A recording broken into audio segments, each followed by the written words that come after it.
बात करते हैं अब राजधानी लखनऊ की, जहां सपा नेता प्रदीप यादव को एसएचओ देवेंद्र नाथ पांडे ने धमकी दी है। सपा नेता ने गंभीर आरोप लगा के कहा कि एसएचओ साहब ने घर से बाहर बुलाकर 3 थप्पड़ मारे। इससे पहले भी फोन कॉल करके एसएचओ साहब ने मुझे धमकी दी है। वहीं प्रमोद यादव ने मुख्यमंत्री से गुहार लगाई है और कहा है कि इंसाफ नहीं मिला तो मैं आत्महत्या कर लूंगा। साथ ही कहा कि अम्मा की रसोई के जरिए पूरे अयोध्या में गरीबों को खाना खिलाता हूँ। आगे क्या कुछ कहा प्रमोद यादव ने, सुनिए।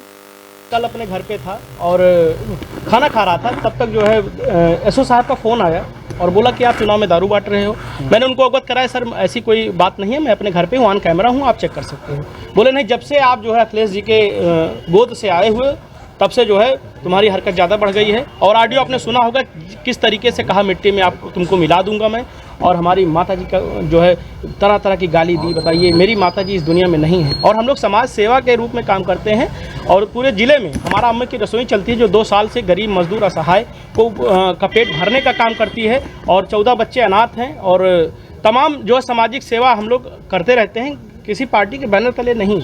लेकिन विगत कुछ दिन पूर्व माननीय राष्ट्रीय अध्यक्ष श्री अखिलेश यादव जी ने हमको बुलाया था, सम्मान दिया था, हमको सम्मान दिया था, परिवार सहित बुलाया था, सम्मान दिया था हमको, और सम्मान देने के बाद कहा था कि आप कोई दिक्कत होगी तो हमको फ़ोन करना। अच्छा, वो पोस्ट मैंने शेयर किया था, चूँकि भाई सम्मान मिला था तो मैंने लगाया। उसके बाद से तब से हमारे पीछे पड़ गई है, प्रदीप कहीं तुमको निकलना नहीं है एसओ साहब। और कल आपने देखा होगा किस तरीके से भद्दी भद्दी गालियाँ मुझको दी। मैं एक सामाजिक व्यक्ति हूँ, अगर समाज में जो है इस तरीके से मुझे गाली दे दिया तो मेरा सम्मान सर चला गया। समाज सम्मान के लिए काम करता था, सम्मान जब चला गया तो कोई मतलब। उसके बाद 10 मिनट बाद फिर फ़ोन किया कि तुम्हारे घर में आ गया हूँ, हमको मिलो, ठीक है। उसके बाद मैं इनके पास गया, बिना नंबर की स्विफ्ट सफ़ेद कलर की गाड़ी से आए।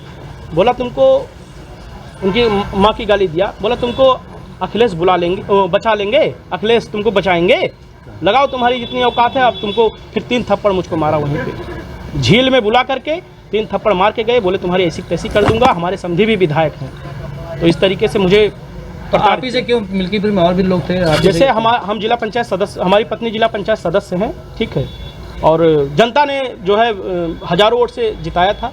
और प्रभाव जैसे होता नहीं है कि हम लोग जनता के लिए काम करते हैं, तो मिल्कीपुर में हम लोग का प्रभाव है, जनता से जुड़कर चलते हैं। उसी को देखते हुए इन्होंने जो है मुझे प्रताड़ित किया और मारा भी। और मैं चाहता हूं कि इनका सस्पेंड ये हो, नहीं तो भैया हम लोग वास्तव में हम दिक्कत कर लेंगे अपने ऊपर। क्या लगता है इनकाउंटर हो सकता है आपका? क्या अब इनकाउंटर क्या, मरवा सकते हैं। जब आके घर पे मार के गए हैं बाहर तो कुछ भी कर सकते हैं। और जिसका ऑडियो भी मेरे पास है कि आपके घर के बाहर हूँ मैं, किसी अधिकारी को एप्लीकेशन, अभी मैं वहाँ से जान बचा के किसी तरीके से वहाँ भागा भैया, क्योंकि भैया एसओ साहब है, कुछ भी कर सकते हैं, पावर उनके पास है, पुलिस उनके पास है, तो मैं किसी तरीके से वहाँ से भाग के निकला हूँ। उठाया भी गया था क्या? उठाया नहीं गया था, मुझे उठाया नहीं था, घर के बाहर बुला के थप्पड़ मारा और मैं डर के मारा वहाँ से भाग लिया।